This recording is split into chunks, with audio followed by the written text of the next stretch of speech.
Let's do it. Says we're live over there. Mm-hmm.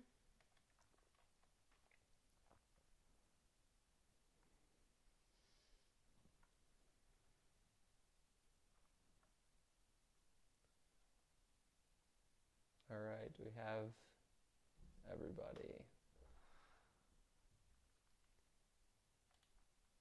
Great. Let's try this. Can anybody on TikTok or can anybody tell us on TikTok, can you hear us? Can you hear us? Can you hear us? Is our sound working? Is sound working? Hey friends, if you could please let us know if our sound is working, we would really appreciate it. Can you hear us? I think I fixed the problem, Can but you hear us? Can you hear we got us, 10 people on TikTok? Facebook. Anybody on Facebook, can you hear us? We've been doing these live videos for like 2 years now, and we've never had this problem happen before, where Mike says it's working, and yet no response. Okay, well, it doesn't bode well that nobody's answering. I'll put a comment in because yeah.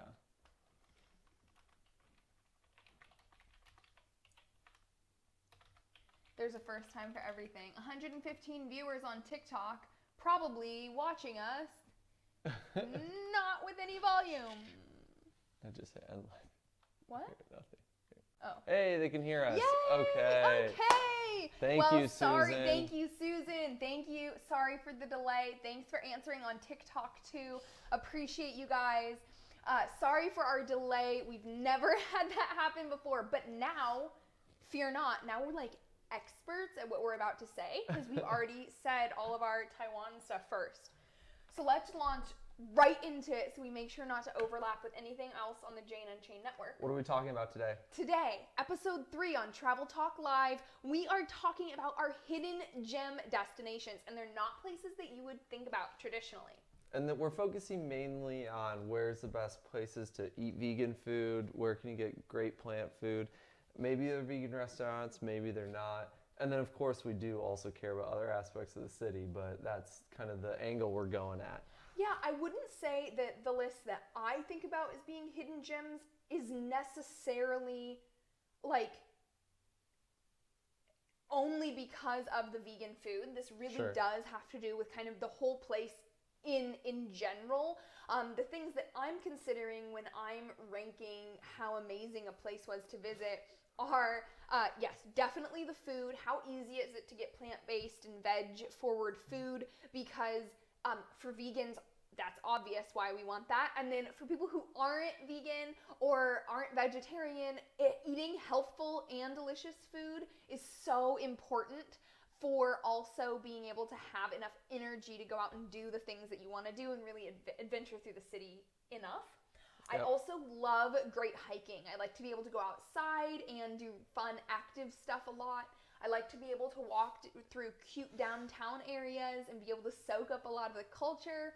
And I really like people. I love interacting with people, and I want to be able to be in a place where it's fun and easy to soak up culture and feel like you're somewhere unique and maybe make some friends along the way. Yep. Okay, so where was your favorite? So one of our favorite ones to talk about is Taipei, Taiwan.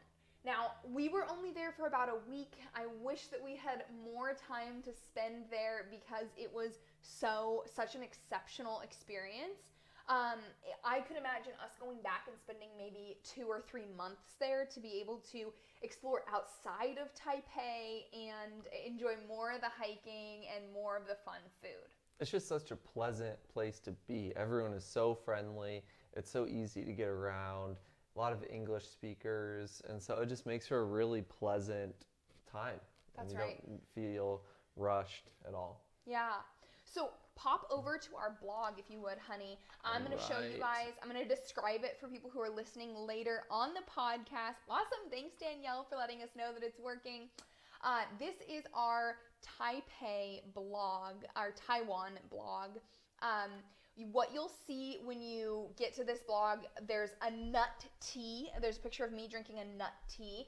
And Brian and I said the first time we recorded this without any sound, that we can't wait until there's a nut tea on every corner, not just in Taiwan. It is magnificent. Yep. It's a ethics-forward, values-forward restaurant, and the drink that I'm holding that you can see on this blog is I'm holding like a black tea. So the bottom part of the drink is black tea, and then the top third of the drink is their nut cream, and that is made out of a bunch of creamy nuts blended together. So I think it was like hazelnut, macadamia, cashew. It was so crazy how creamy it was. It was like this dense whipped cream. So you have to imagine taking a sip of this, and you're going for a sip of your coffee or your black tea, and you're just sipping it through this cream on top. It was just heavenly. Yeah. As you scroll down, it talks about kind of conceptually how to understand the country that you're visiting. So we try to give a lot of information in the blog about how to approach the city. It's not just about food. It kind of talks about the culture there, the food there. It's a cash culture. Don't drink the water, all that sort of stuff. Don't flush the toilet paper. Some of those fun ideas that you might not think about. We also talk about, as we scroll down, their city card, which is money that you can put on a card, and then you can pay for a lot of transportation, food, and drinks. It just makes it really easy. It's called the Easy Card, actually. Some of the food that we had while we were in Taipei was just, incredible. You see Hoshina, really delicious, fun Japanese food with some of the sweetest staff we've ever met. It's also right next door to a bakery that they also own. Oh my gosh, yeah. And the whole restaurant's vegan, the owners are vegan, and... Was the whole bakery vegan too? Yeah, the whole bakery. Oh my well, gosh. the owners are vegan. They're vegan activists, but their form of activism is through making this incredible food. It was amazing. So the waitress who was serving us said, yeah, I didn't start out vegan, but they make it really easy to become vegan when you're working here. So I feel like we heard that a lot on our trip. Yeah. This was where they had the most insane chicken nuggets, right? Yes. Oh my gosh. Yeah, epic chicken nuggets. I think you ordered like 3 servings. I think just 2, but it was on top of a lot of other good food too. It was kind of ridiculous. We hadn't done that like at all. But yeah. So as we keep on scrolling, we don't want to spend too much time on this, but it's hard not to because the food was just so fun. This video is definitely worth watching because you get to see how fun and creative the inside and the conceptualization of this restaurant was. That was our food at Veggie Creek. And Taiga was a second-story brunch place.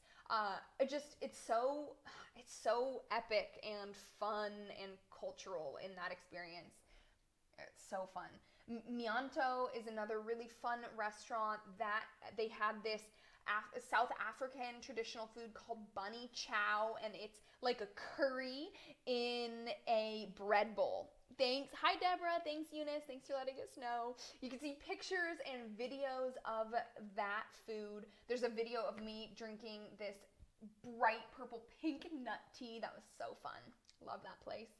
Urban, this is just a beautifully decorated location. That was one of the things that I really loved about the different restaurants. It felt like they put a lot of love into decorating the space. Yeah. So it feels like a whole experience going out and eating. But Taiwan Su was kind of the other side of the coin. It was a very locals first restaurant. But they sourced from all these really cool, I think mostly organic farms. I think it was 100% organic. Yeah, it was this like kind of a hole in the wall, but really, really sweet owners and just yummy food. You can tell they put a lot of love and thought into it. Then we also went to So Free Pizza, fun vegan twist on pizza in Taipei. Vegan Taipei, of course, completely vegan restaurant.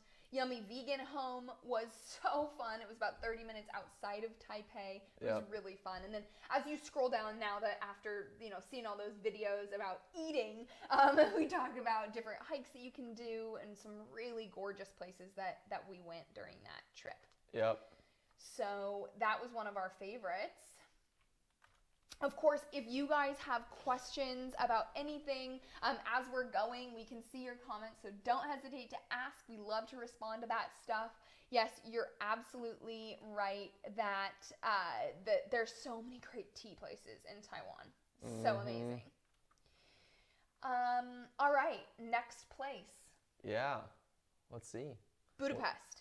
Oh man, Budapest. Budapest was a place I did not expect to have a great vegan scene, and I didn't expect it to be nearly as fun as it was. Should we switch over to the blog? Yeah, let's pop over to the blog. So on this blog, the first picture that you see is a gorgeous image of this hill that you can hike up. So let's see, Budapest is it's a city that's on the border. I don't think it's on the border, but it does have a river running right through the city. And on the west side is the Buda side, and on the east side is the Pest side. And so that's how they came up with the name Budapest.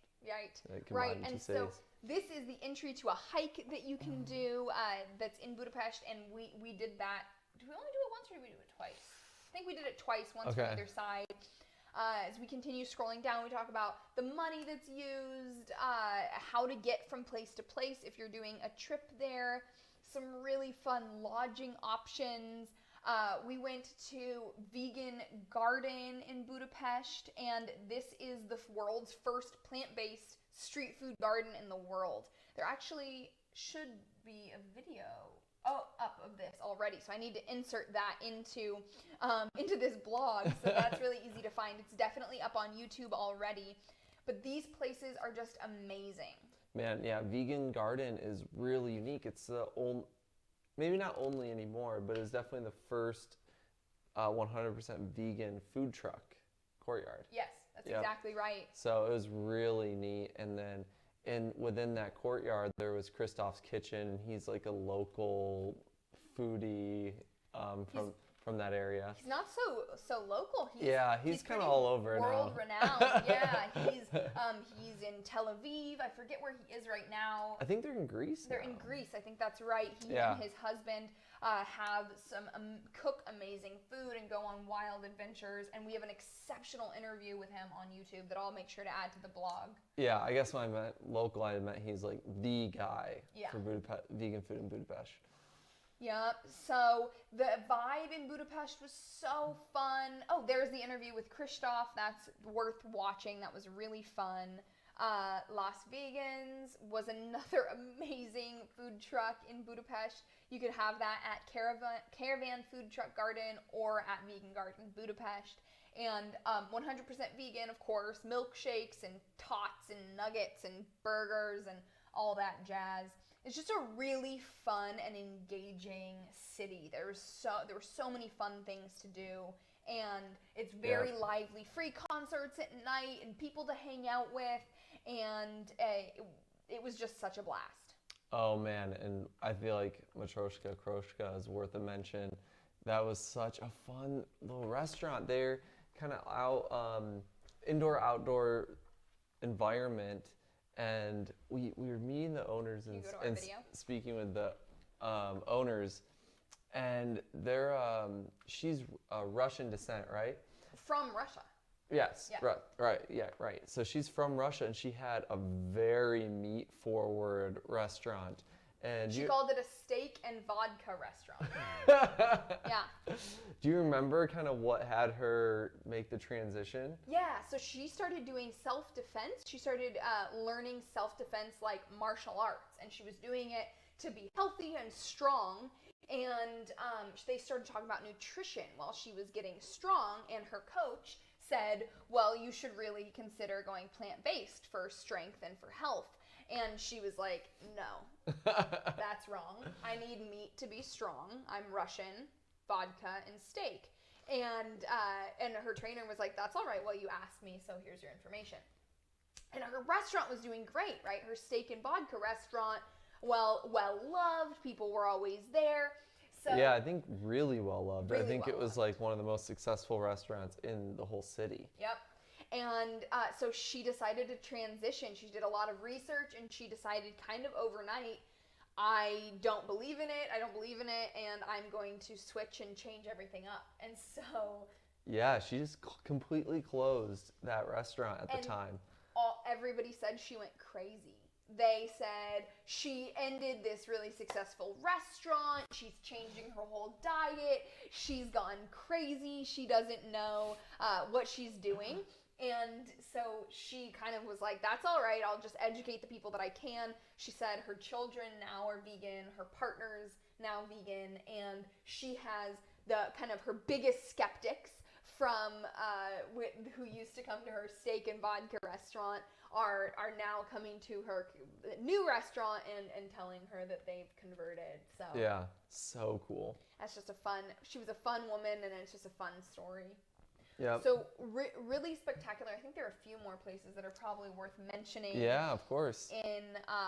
In Budapest, and let's see, there were so many good restaurants. It was such a fun place to be. You want me to cruise back up to Vexicana here? Great. And then Vexicana was awesome. Vegan Love. This was a really fun place. They had a large salad bar. They had sandwiches and falafel and smoothies and all sorts of good stuff. It was like fast casual, but it was really good. You can see fresh plants hanging down behind me in that picture. Plant Milky Way, really cool spot. This restaurant is vegan, gluten-free, soy-free, and refined sugar-free. And so I know what you're thinking. You're like, oh, sounds gross. It wasn't. It was so delicious. It was so fun. Really good food. Really beautiful food. And the owner is just a really cool woman. Yeah, so it was mostly desserts and then like brunch as well. That's right. And she went plant-based completely for health reasons and wanted to be able to bring that helpful food to other people. Brodyland is going through some transitions of what things are called and how they kind of present themselves. So I'm not sure the workshop still exists. Okay.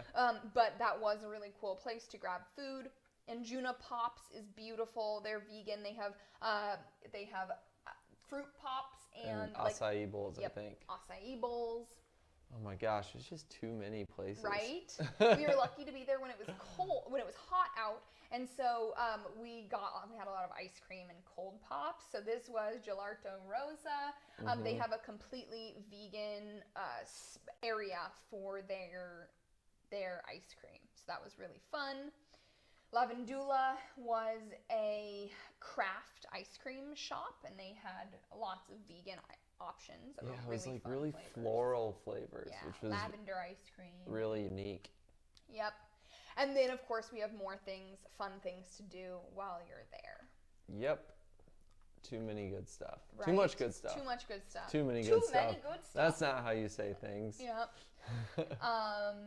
All right. Let's do Cambodia next. Let's talk about Cambodia. Cambodia. So, Cambodia was an area that I didn't know anything much about before we started planning our trip to go.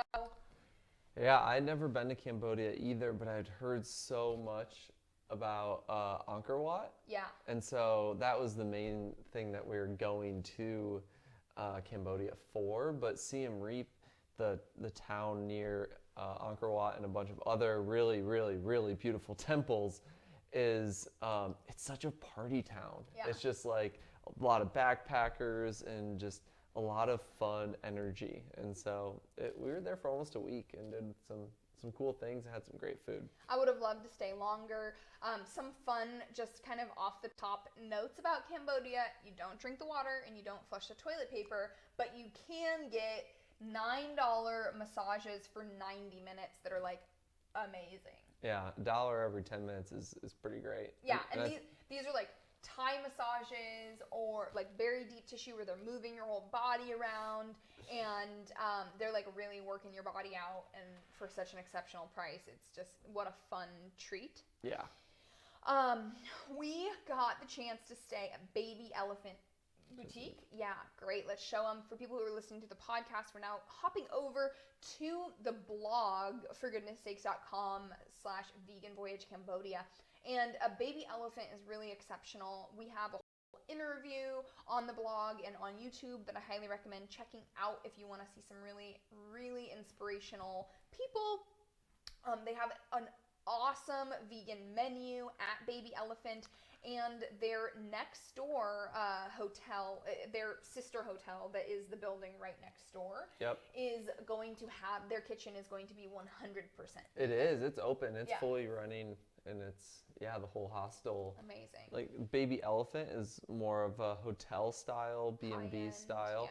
Yeah. But Be Happy next door is fully vegan, and it's more hostel style. Yep, so awesome. And the food that we had at Baby Elephant was just wonderful. Fresh fruit, you can see there. But as we went through and had quite a bit of other food, it was just amazing. They also have yoga classes. They have a sea salt pool. Just such a fun place. Yeah, this might have been my favorite lodging place in our entire stay. So if you're thinking about a trip to Southeast Asia, can't recommend Baby Elephant and Be Happy highly enough. It was so fun. They also have a bar right there, so if you're want to party or have happy hour at the hotel, it's just so beautiful. What about food? Food, let's talk food. Bon Lait is amazing. They have set menus sometimes, and then the chef does really high-end kind of culinary experience. That's a really fun spot. Green Go Vegan Garden was so fun. The atmosphere is really great. They contribute to a lot of social causes, and it's also a really fun spot if you are a digital nomad to go and eat and work. You can kind of hang out there in their upstairs hangout area and enjoy. Yep. Lily's Secret Garden was another fun spot. Really liked that. Yep. And there weren't quite as many vegan restaurants or vegan forward restaurants in Siem Reap, but still some really great options, and people are so friendly there as well, and so we could get things made elsewhere in addition. That's right. And I think that because the menu at Baby Elephant was really awesome, we were less inclined to kind of go out and look for more food options, and we just kind of wanted to spend our time adventuring, going and seeing the town, meeting the locals, and doing that sort of stuff. Yep, and there are more options on Happy Cow as well than what we mentioned here. Those were just our favorites that we visited. Yeah, absolutely. Let's see. Thailand is one of the next ones. This is kind of a different subsection of our list today, because this is not really a hidden gem. I think a lot of people know and love Thailand, and that's something that we hear people reference a lot as a fun place to go visit. Yeah, Thailand is just, it's such a crazy, beautiful country. There's so much going on. The beaches are famous, and then up in near Chiang Mai is where there's the jungle and the elephant sanctuary that we went to. But be careful with the name, with someone telling you it's an elephant sanctuary. That alone does not make it a good place to go. So that's right. That's really important. So we recommend going through Elephant Nature Park, and they have a network of elephant programs that they kind of approve of. If you haven't yet seen the documentary Love and Bananas, we really recommend it. It's a great way to have some insight into what's happening with elephants in Thailand and in Southeast Asia, and why that's important to be aware of in order to be an ethical consumer and an ethical traveler. Yeah, unfortunately, there's a lot of deceit and deception going on with the elephant tourist business, especially in Thailand. And so just because something is advertised as being good, or maybe even looks good from what you can see, there might be a lot going on behind the scenes that's really not good. Yep. And so really the only way to know that what you're doing is at the highest standards is through Elephant Nature Park. Their founder and operator, Lek Chalart, is the elephant whisperer. She is the world leader in taking care of elephants. And so just kind of, yeah, look up this movie, look up her, and use that to guide your decisions, because unfortunately elephant riding and paintings and circuses are just really, really sad once you look into what's going on. Yep. So ethical consumerism is what we're all about, making sure that your actions, we help you educate you so that your actions can align with your values. That's what it's all about. So on the blog, we talk a little bit about that. Our experience at Elephant Nature Park was incredible. Some people go and spend a lot of time volunteering at Elephant Nature Park, feeding the elephants, working with the space, and just, I mean, their life is transformed. One important thing to know about Elephant Nature Park is that it is completely vegan. There are elephant sanctuaries that aren't vegan, which is just very confusing to us, that you're saving some animals and then eating other ones. But this is a really beautiful thing. So if you go and you have the live-in experience at Elephant Nature Park, you rest assured you're eating really healthful, delicious vegan food. Yeah, it's really neat. And they do rescue more than just elephants as well. They have a lot of water buffalo, monkeys, dogs, cats, and more. But cows. Yep. So they're rescuing all kinds of animals.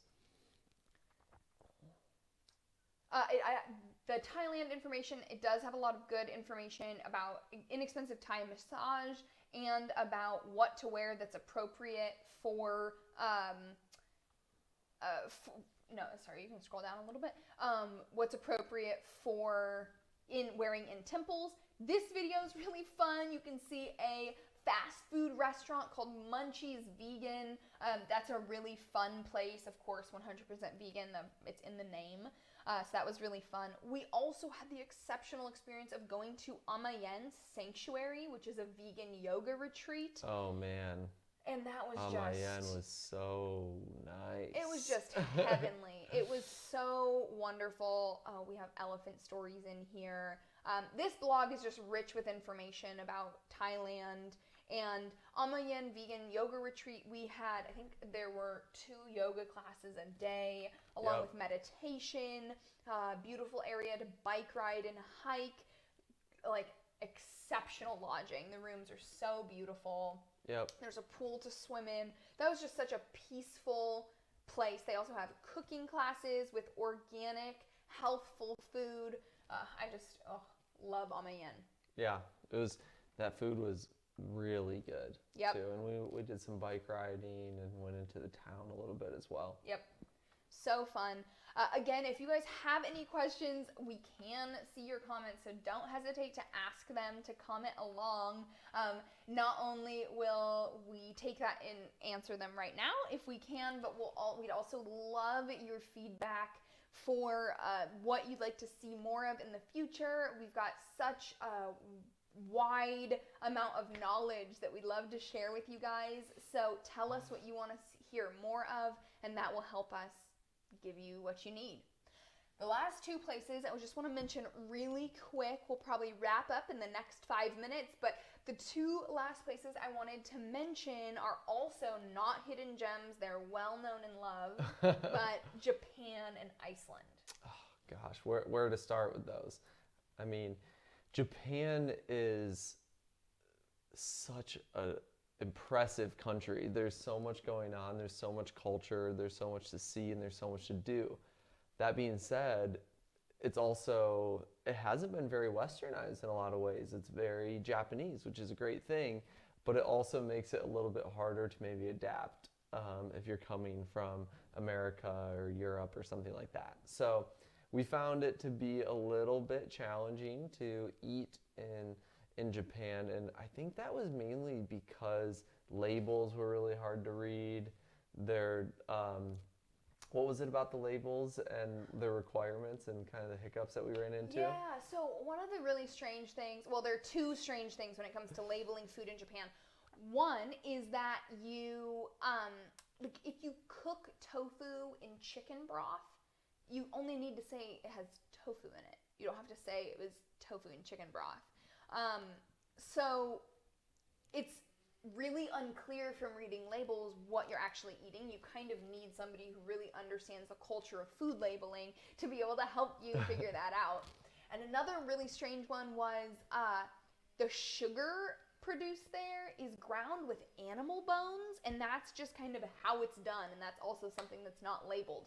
So a lot of the community, the plant-based and vegan community there just was kind of like, yeah, if you eat anything that you don't cook at your own home, we're all kind of like you can't really get away from that right now. But they're working on labeling and petitioning and getting that stuff worked out. So hopefully that won't be a problem for too long. But that was just a kind of a funky thing to have to deal with.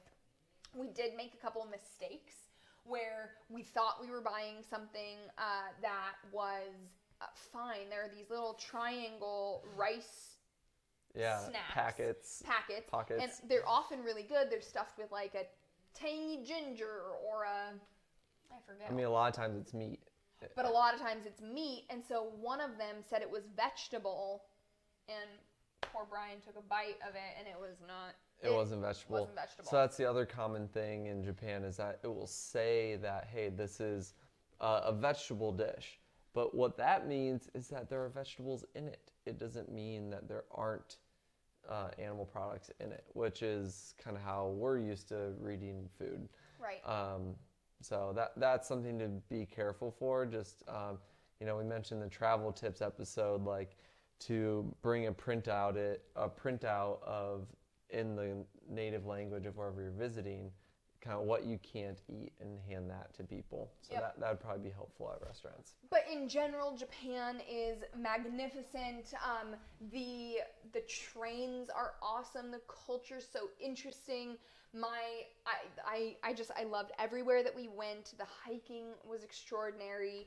I could go on about this for its own hour, but Japan was just really exceptional, really lovely place.